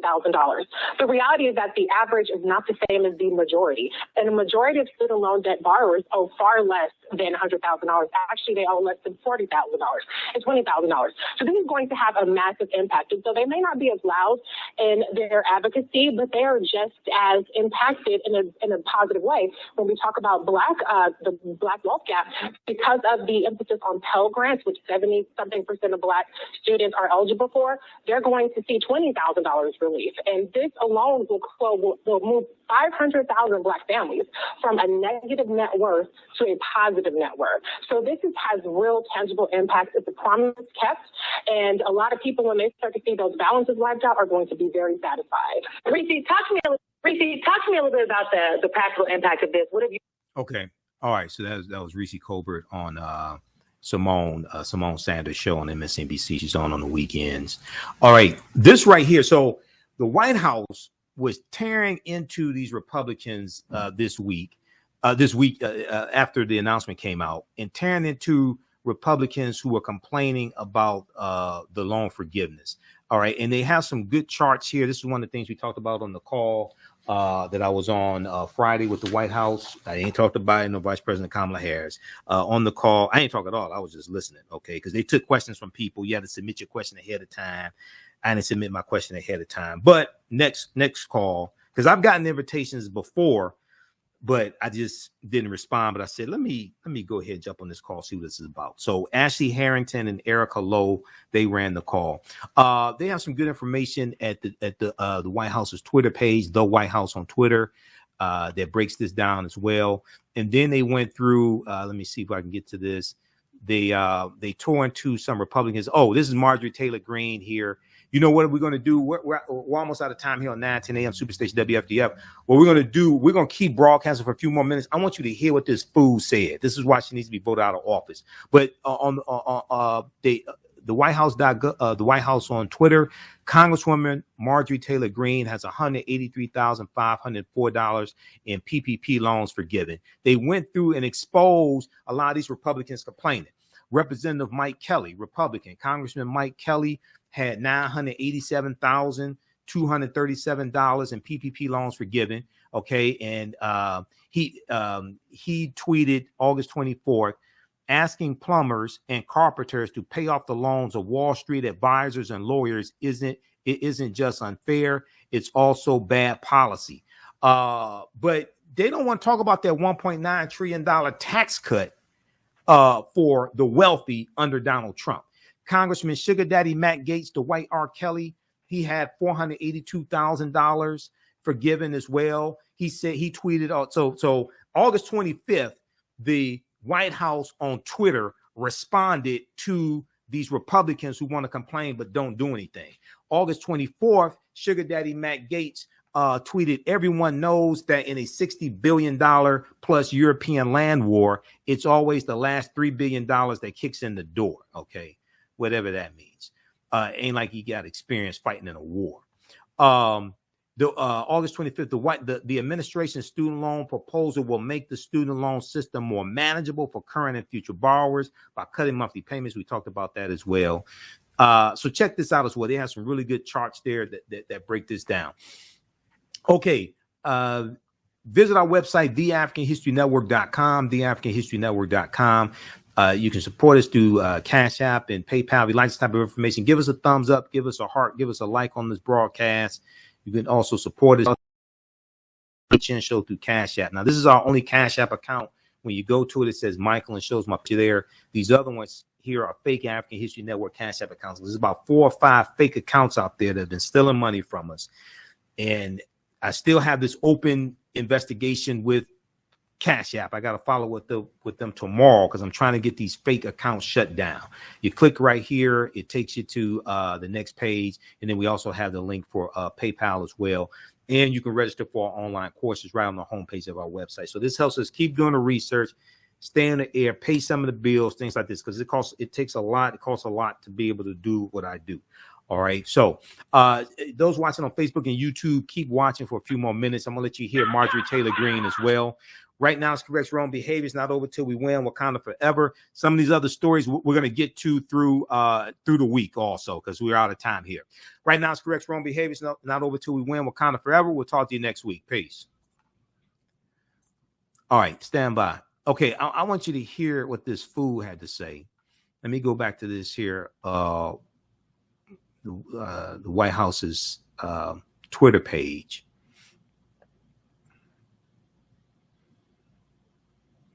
They talked to, so they have this clip of Marjorie Taylor Greene. She was on Newsmax, okay? Newsmax is more right-wing, is more MAGA than Fox News. She was on Newsmax. Okay, so I'm going to play this clip. I want you to hear what this fool had to say. Let me bring up this graphic here also. Because she was getting exposed by NBC News has a good article dealing with this, as well as let's bring up the article from NBC News here. There was one from NBC News and one from businessinsider.com also. So let's I want to show you this article here from NBC News. Just a second here. We've got where is that? It's in response to Republicans. It's NBC. Let's see, where is that one?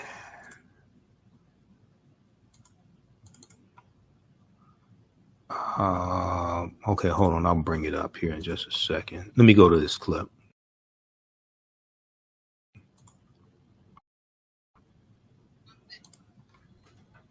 Let's turn up the volume. They need votes in November, but for our government just to say, okay, well, your debt is completely forgiven. Obviously, they have an agenda for that. They need votes in November. So the timing is a pure coincidence there as well. But it's completely taxpayers all over the country. Never took out a student loan. Taxpayers that their bills and maybe even never went to college or just hardworking people, they shouldn't have to pay off the great big student loan debt for some college student that piled up massive debt going to some Ivy League school. That's not fair. But for our government just to say, okay, well, your debt is completely forgiven. Obviously, they have an agenda for that. They need votes in November. So the timing is a pure coincidence there as well. But it's completely unfair. And taxpayers all over the country, taxpayers that never took out a student loan, taxpayers that pay their bills and maybe even never went to college or just hardworking people, they shouldn't have to pay off the great big student loan debt for some college student that piled up massive debt going to some Ivy League school. That's not fair. Okay, that's what an idiot sounds like. Most of this student debt is not for somebody who went to an Ivy League school. Number one, that's how stupid she is. Number two, she got $183,000 loans given. Okay, $183,000, and she wants to talk about people getting $10,000 to $20,000 forgiven. Marjorie Taylor Greene got $183,000 paycheck protection loan forgiven, and she wants to fix her raggedy ass mouth to talk about college students who are being student loan debt getting $10,000 to $20,000 forgiven. This is why it's like her need to be voted out of office. Okay, there was the let me pull this one up here. We got to go to, okay. We got that. And then we have the, on our fan page, the African History Network, I posted some articles. I posted some screenshots of the articles from businessinsider.com, as well as NBC News that deals with this here. Let me scroll down to that here.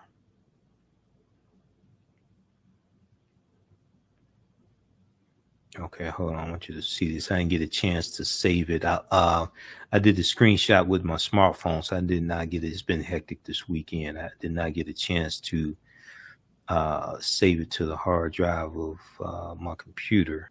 Okay, this one right here. White House shines light. White House shines light on Republicans who are criticizing student debt cancellation after getting their PPP loans forgiven. And they talk about Marjorie Taylor Greene. And let me see, I think we had the link here for this article as well. White House shines light on Republicans who are criticizing student debt cancellation after getting their PPP loans forgiven. The White House used its Twitter account to point the finger at a handful of GOP lawmakers like Representative Marjorie Taylor Greene, who we just heard on Newsmax. The White House hit back at Republicans in an uncharacteristic manner Thursday by using its Twitter account to go after GOP lawmakers who are bashing President Joe Biden's move to cancel some student debt after they personally benefited from having Paycheck Protection Program loans forgiven during the COVID pandemic. In a series of tweets, the White House highlighted several congressional Republicans, Representatives Vern Buchanan of Florida, Georgia, Mike Kelly of Pennsylvania, Mark Wayne Mullen, and Kevin Hern of Oklahoma, who had said had 6 and 7 figure PPP loans forgiven as part of a federal program intended to help those harmed by coronavirus. Like many of their GOP colleagues, the lawmakers have blasted Biden over his student loan decision. Green was on Newsmax, said it's completely unfair for student loans to be forgiven. She had $183,504 in PPP loans forgiven, according to the White House. Okay, so they got this here. Okay, Representative Kelly. Is this okay? Which person is this? Mike Kelly, Representative Mike Kelly of Pennsylvania. He had $987,000 forgiven.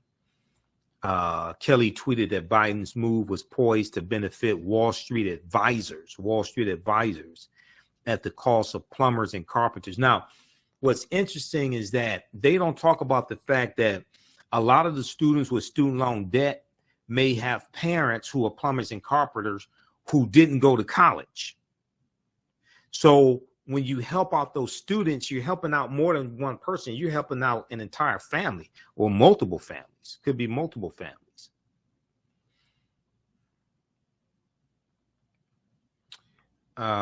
Let's see. Buchanan, who according to the White House had more than $2.3 million in PPP loans given, tweeted that Biden's move was reckless and a unilateral student loan giveaway. Reckless and a unilateral student loan giveaway. Okay, that was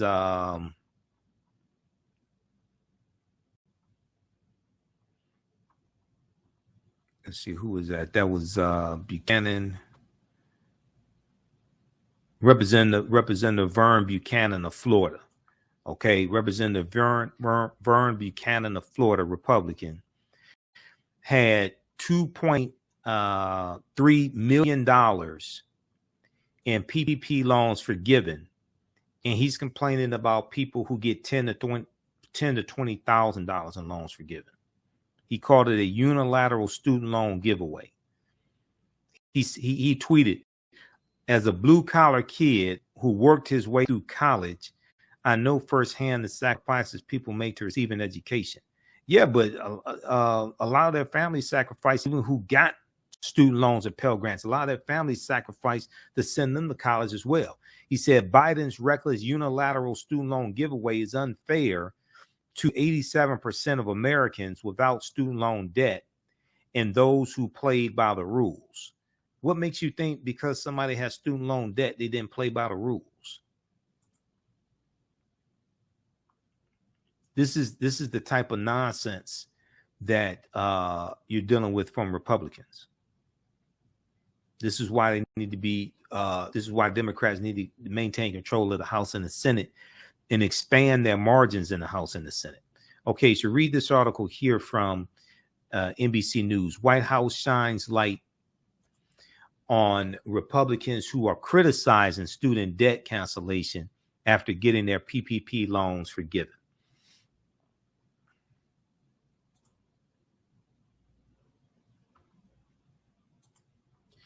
All right, look, we have to get out of here. Remember, at the African History Network, we focus on educating, empowering, and inspiring people of African descent throughout the diaspora and around the world, because right now it's corrects your own behavior.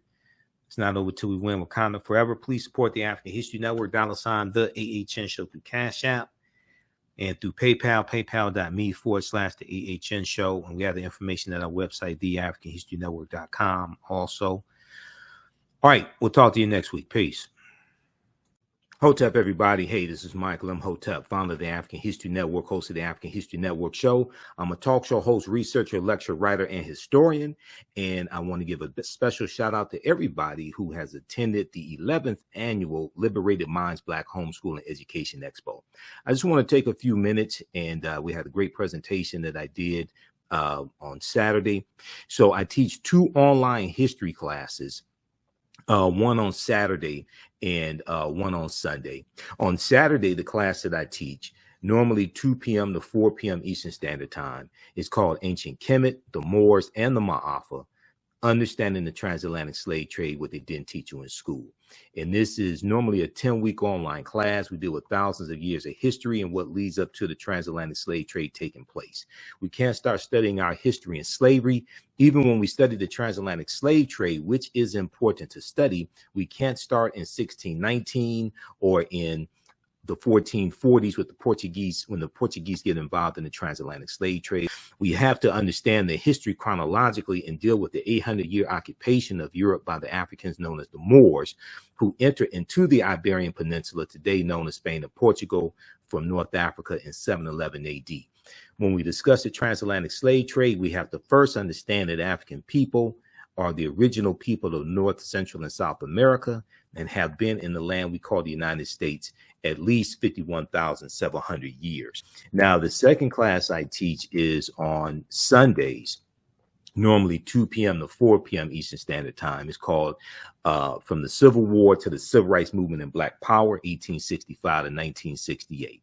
Now, these classes are normally $130. They're on sale right now, $60. We do the sessions live. All the sessions are archived and recorded, so you can go back and watch it anytime. So a year from now, 2 years from now, you can go back and watch the entire class. With both of these classes, I would say the content is PG-13, so you can use this with your children as well if you want to. Also, you can advertise with the African History Network. We have 3 new advertising packages. Our current promotion is buy 1 month to get 1 month free. We have 1 million followers at our Facebook fan page, the African History Network. And with our platinum package, we'll take out ads on our Facebook fan page for you as well to help maximize your advertising campaign. And we take your 30-second to 60-second commercial, we put into the rebroadcast of our shows, and also into the audio podcast of our shows as well. We only have 20 advertising slots because we have a finite amount of advertising space. Email us at ahnshow@theafricanhistorynetwork.com, ahnshow@theafricanhistorynetwork.com, or call us 313-462-0003. All right, right now it's corrects wrong behavior. It's not over till we win. Wakanda forever, and we'll talk to you soon. Peace. Hello, African History Network family. You've put it off for way too long. Now it's time to act for your family, your future, and the next generation. Get life insurance for that peace of mind and security for you and your loved ones. Build your financial foundations starting today.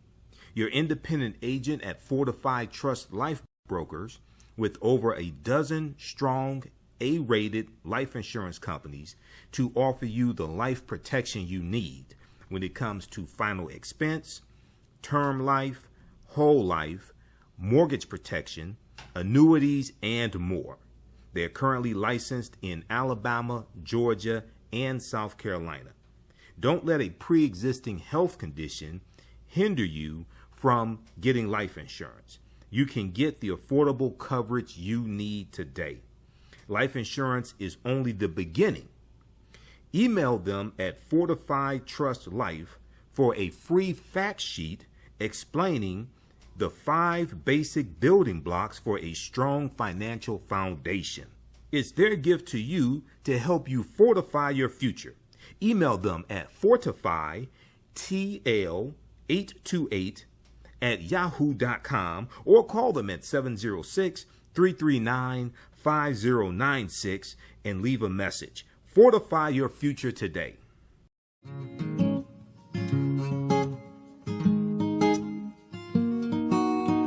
IDO Network International, in collaboration with STL Black Woman, DACA, and ACTA, present the Royal Pilgrimage to the Americas, August 24th through the 28th. The African kings and queens are coming to you for business, networking, and sharing of Pan-African ideals. The venue will be the illustrious En Garde Arts Hotel in St. Louis, Missouri. A royal cultural experience and exhibitions, trade and investment opportunities in Africa, the Caribbean, and the Americas. A Royal Pan-African Summit hosting keynote speakers, and a red carpet banquet. Come and witness an African royal coronation ceremony. Register at www.idonetwork.org to book your ticket to wine and dine with African royalty. Vendor opportunities available. Get face-to-face with the royals who own the land and resources for business. Contact DACA for deal room information at 602-730-4572.